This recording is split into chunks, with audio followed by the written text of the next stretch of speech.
चला तर मग सुरुवात करूया आपण 8 लेसन स्टॅटिक इलेक्ट्रिसिटी. मराठीमध्ये त्याला स्थितिक विद्युत.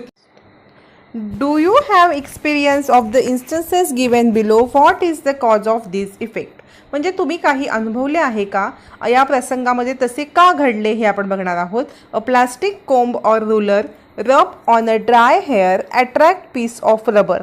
म्हणजे प्लास्टिकचे आपण बघितलेलं आहे हे प्लास्टिकच्या कोंब, आपला जो केस विंचरायचा कंगवा आहे तो आपण असा किंवा पट्टी अशी घासायची आणि ती छोटे छोटे कागदाचे तुकडे करून त्याच्यावर धरायची.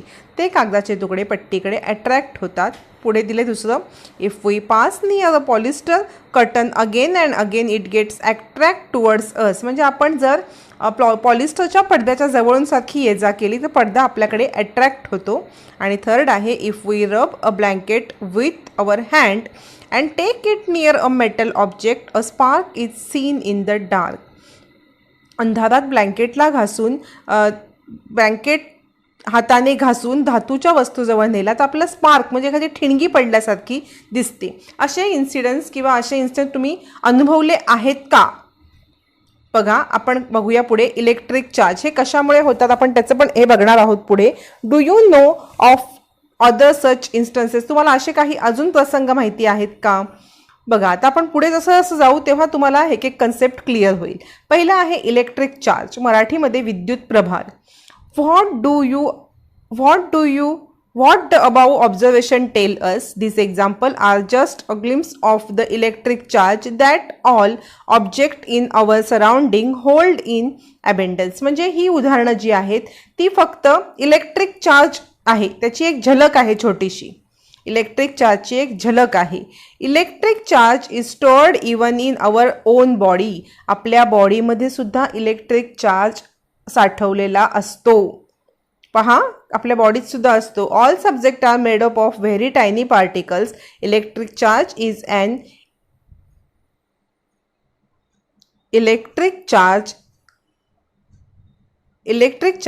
an intrinsic property of this particle. Though in this way electric charge is abundantly present, it is always in a hidden stage. This is because two opposite types of charge are present in an equal number in all these substances. म्हणजे बघा, प्रत्येक वस्तू ही एकदम सूक्ष्म कणांनी बनलेली आहे, आपण बघितलेलं आहे. आणि इलेक्ट्रिक चार्ज हा त्या प्रत्येक कणावरती असतो. त्याचा आंतरिक गुणधर्म आहे, जे प्रत्येक कणांनी छोट्या छोट्या कणांनी जी वस्तू बनलेली आहे त्या प्रत्येक कणावरती इलेक्ट्रिक चार्ज असतो. अशा प्रकारे जरी भरपूर इलेक्ट्रिक चार्ज असला तरी तो नेहमी लपलेल्या अवस्थेत असतो, तो एकदम हिडन असतो इलेक्ट्रिक चार्ज. कारण त्या वस्तूत दोन विरुद्ध प्रकारचे चार्ज असतात, पॉझिटिव्ह आणि निगेटिव्ह. त्यामुळे त्या दोन्ही वस्तू न्यूट्रल, म्हणजे ती वस्तू जी आहे ती न्यूट्रल असते. का न्यूट्रल असते? तर त्याच्यावर चार्ज आपल्याला जाणवत का नाही? कोणत्याही गोष्टीमधला चार्ज आपल्याला जाणवत नाही, कारण त्या गोष्टीवरती त्या गोष्टीच्या छोट्या छोट्या स्मॉल पार्टिकल्सवरती दोन प्रकारचे चार्ज असतात, पॉझिटिव्ह आणि निगेटिव्ह. त्यामुळे पॉझिटिव्ह निगेटिव्ह न्यूट्रल होतात. There is no net charge of the object. If their charge are not balanced, the object said to be charged. म्हणजे बघा, जर त्याच्यावरती दोन पॉझिटिव्ह आणि निगेटिव्ह हे चार्ज इक्वल नसतील तेव्हा आपण त्याला म्हणतो की मग तो तेव्हा आपल्याला चार्ज दिसतो. जेव्हा पॉझिटिव्ह आणि निगेटिव्ह इक्वल असेल तेव्हा तो न्यूट्रल असतो. पण एखाद्या वस्तूवरती पॉझिटिव्ह किंवा निगेटिव्ह चार्ज ह्याच्यापैकी कोणता तरी एक चार्ज जर जास्त असेल तर ती वस्तू आपल्याला चार्जड आहे असं कळतं. पुढे बघणार आहोत बघा आपण. बघा, ट्राय धिस. रब one end of a glass rod against a silk cloth. Due to rubbing, small charge will be transferred from one object to the other. As a result of both objects will become somewhat charged. Suspend this rod freely in air with the help of thread. Now charge another glass rod in the same manner and bring it near the suspended rod. What do you see? The two rods push each other away. Now take a plastic rod, rub one of its end against a woolen cloth. Bring that end near the suspended glass rod. Now what do you see? पहा, हा काय मी तुम्हाला आता सांगते ते नीट लक्ष देऊन ऐका. इथे पहा, आपण ग्लास रॉड घेतलेला आहे. ह्या ग्लास रॉडवरती जेव्हा तो न्यूट्रल असतो तेव्हा त्याच्यावरती पॉझिटिव्ह आणि निगेटिव्ह, पहा हां, पॉझिटिव्ह आणि निगेटिव्ह हा चार्ज असतो, इक्वल चार्ज असतो, तेव्हा तो न्यूट्रल असतो. पण आपण काय करणार आहोत, या रॉडला, ग्लासच्या रॉडला रेशीम कपड्याने घासायचं आहे. पहा हा, रेशीम कपड्याने घासल्यावरती काय होणार आहे, त्याच्यावरती पॉझिटिव्ह चार्ज हा जास्त डेव्हलप होणार आहे. पहा, पॉझिटिव्ह चार्ज जास्त डेव्हलप झाल्यावरती त्याला आपण रॉडला त्या लटकवलेला आहे. बघा इथे रॉडला आपण, बघा रॉडला आपण लटकवलेला आहे. पहा हा रॉड लटकवलेला आहे. आता काय करायचं, दुसरा रॉड घेतलेला आहे आपण. पहा हा रॉड दुसरा घेतलेला आहे. याला सुद्धा आपण सेम सिल्क क्लॉथनी घासायचं आहे. त्याच्यावरती सुद्धा बघा पॉझिटिव्ह चार्ज डेव्हलप झाला, ह्याच्यावरती पण पॉझिटिव्ह, दोघांवरती पॉझिटिव्ह चार्ज डेव्हलप झाला आहे. मग हा जो सेकंड रॉड आहे तो फर्स्ट जो हँगिंग रॉड आहे त्याच्या जवळ नेला. त्याच्या जवळ नेल्यावरती आपल्याला काय दिसलं की दोन्ही जे सेम आहेत त्याच्यावर चार्ज पॉझिटिव्ह पॉझिटिव्ह ते एकमेकाला रिपेल्स करतायत, त्याच्याजवळ अट्रॅक्ट होत नाहीत, ते रिपेल्स करतात, एकमेकाला बाजूला ढकलतायत. आपण मॅग्नेटचं सुद्धा बघितलेलं बघा, नॉर्थ पोल्स एकमेकाला रिपेल करतात, साऊथ नॉर्थ पोल्स एकमेकाकडे अट्रॅक्ट होतात. सेम तसंच पॉझिटिव्ह पॉझिटिव्ह हे रिपेल्स करतात. मग हाच एक्सपेरिमेंट दुसऱ्या वेनी केलेला आहे. बघा दुसऱ्या वेनी काय केलेलं आहे हा एक्सपेरिमेंट, तर आपण मग प्लॅस्टिक रॉड काढला, हा इथला प्लॅस्टिक रॉड काढून त्याच्या ग्लास रॉड काढला पहिल्या एक्सपेरिमेंटमधला आणि प्लॅस्टिक रॉड घेतला. प्लॅस्टिक रॉड घेऊन तो आपण वुलन क्लोथ्सनी घासलेला आहे. प्लॅस्टिक रॉड वुलन क्लोथनी घासल्यावर त्याच्यावर निगेटिव्ह चार्ज निर्माण झाला. बघा हा, याच्यावरती निगेटिव्ह चार्ज निर्माण झालाय आणि याच्यावरती इथे निगेटिव्ह आणि हा आहे पॉझिटिव्ह. आता काय झालेलं आहे, जेव्हा आपण प्लॅस्टिक रॉड जो निगेटिव्ह चार्ज आहे तो पॉझिटिव्ह चार्ज ग्लास रॉडकडे नेल्यावरती ते दोघं अट्रॅक्ट झालेले आहेत एकमेकाकडे, कारण ते ऑपोजिट चार्ज आहे. याच्यातून आपल्याला काय समजतं पहा, ह्या एक्सपेरिमेंटमधून आपल्याला काय समजतं, two rods carrying similar charge push each other away. दोन रॉड सेम चार्जचे एकमेकाला push each other away, this is called repulsion. हे बघितलं आपण, रिपल्शन, सेम चार्ज एकमेकाला रिपेल्स करतात. आणि in second experiment that rod carrying opposite types of charge get pull towards each other is called attraction. Negative positive attract. पहा, the scientist Benjamin Franklin name the electric charge positive charge and negative charge. Electric चार्जला ह्या त्यांनी नाव दिलेलं आहे positive आणि negative. पुढे बघणार आहोत, what is the origin of the an electric charge. म्हणजे इलेक्ट्रिक चार्ज ह्याचं मूळ कुठे आहे किंवा त्याचा उगम कसा झाला, ओरिजिन कुठून झालं इलेक्ट्रिक चार्जचा. पहा, all substances are made up of particles and these particles are ultimately made up from very tiny atoms. We shall be look at details of atomic structure later. atomic structure मध्ये आपण हे पाहणार आहोतच की प्रत्येक पदार्थ हा सूक्ष्म कणांनी बनलेला आहे आणि ते कण, ते जे कण आहेत, म्हणजे बघा हा, तुम्ही आता तुम्हाला खडी साखर घ्या, मी तुम्हाला एक एक्झाम्पल सांगते. खडी साखर घ्या आणि ती फोटली तर काय त्याचे बारीक बारीक कण होतात. ते बारीक बारीक कण सुद्धा आपण जर खलबत्त्यात ठेचले तर त्याचे अजून छोटे कण होतात. तसंच इथे काय सांगितलं, प्रत्येक पदार्थ हा कणांनी बनलेला आहे आणि ते कण सुद्धा जर आपण खलबत्त्यात ठेचल्यावर जे कण दिसतात ते कण सुद्धा अजून बारीक कणांनी बनलेले आहेत. अशी प्रत्येक वस्तूचं असंच आहे. आणि जो स्मॉलेस्ट पार्टिकल असतो त्याला ॲटम म्हणतो आपण. जो मराठीमध्ये त्याला अणू म्हणतात, व्हेरी टायनी ॲटम. खूप लहान असतो, डोळ्यांनी दिसत नाही. We shall be look at the details of atomic structure later. Atomic structure जे आपण नंतर बघणार आहोत. At this stage it is sufficient to know that each atom contains a stationary positive charge and moving negative charge. These two charge begin perfectly balanced at atom is electrically neutral. म्हणजे प्रत्येक item वरती दोन प्रकारचे charge असतात, positive आणि negative, आणि ते equal असतील. आपण मगाशी बघितलेलं की पॉझिटिव्ह आणि निगेटिव्ह चार्ज जर इक्वली असेल तर ती वस्तू कशी असते, न्यूट्रल. तसंच ॲटमचं आहे की पॉझिटिव्ह आणि निगेटिव्ह चार्ज हा इक्वल असेल ॲटमवरती तर तो न्यूट्रल असतो. त्याच्यामध्ये न्यूट्रल म्हणजे त्याच्यामध्ये कोणताही चार्ज नसतो. बघा हा, म्हणजे कधी पॉझिटिव्ह आणि निगेटिव्ह इक्वल असतील तेव्हा. पण all objects are made up of atom, which means that they are and electrically neutral. Then how do object become electrically charge. Neutral वस्तू चार्ज कशी होते. आपण ऍक्च्युली मगाशी पण हे बघितलं, आता परत बघणार आहोत. For some reason the balance of electrically neutral atom get disturb.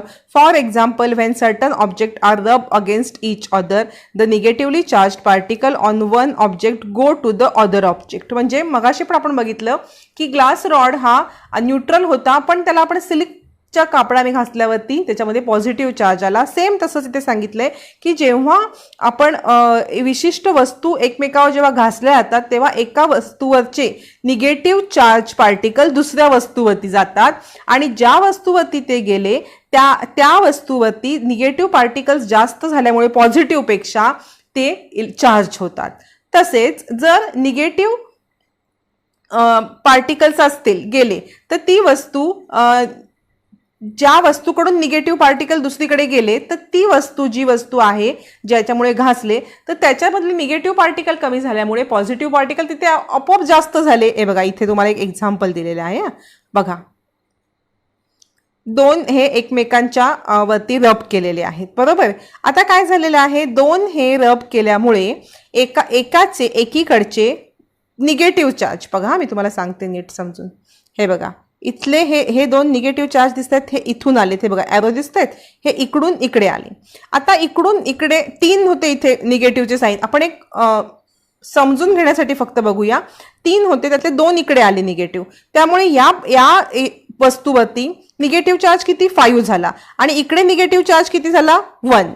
म्हणजे इकडचे निगेटिव्ह चार्ज इकडचे निगेटिव्ह चार्ज इकडे गेल्यामुळे इकडे पॉझिटिव्ह चार्ज वाढला, बरोबर, आणि इकडे निगेटिव्ह वाढला. दोन्ही सुद्धा चार्ज्ड झाले.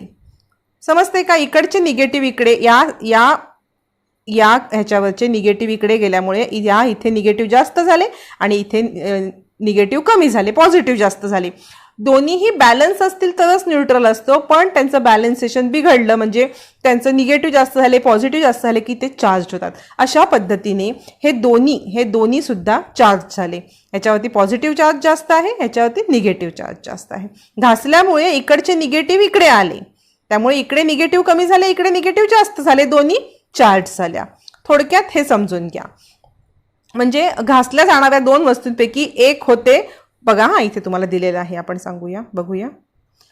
पहा लास्टला तुम्हाला एक एक्झाम्पल दिलेलं आहे. It means that 2 objects being rubbed, one become positively charge and another become negatively charge. बघितलं ना आपण. हे बघा इथे न्यूट्रल होत्या त्या वस्तू, बरोबर.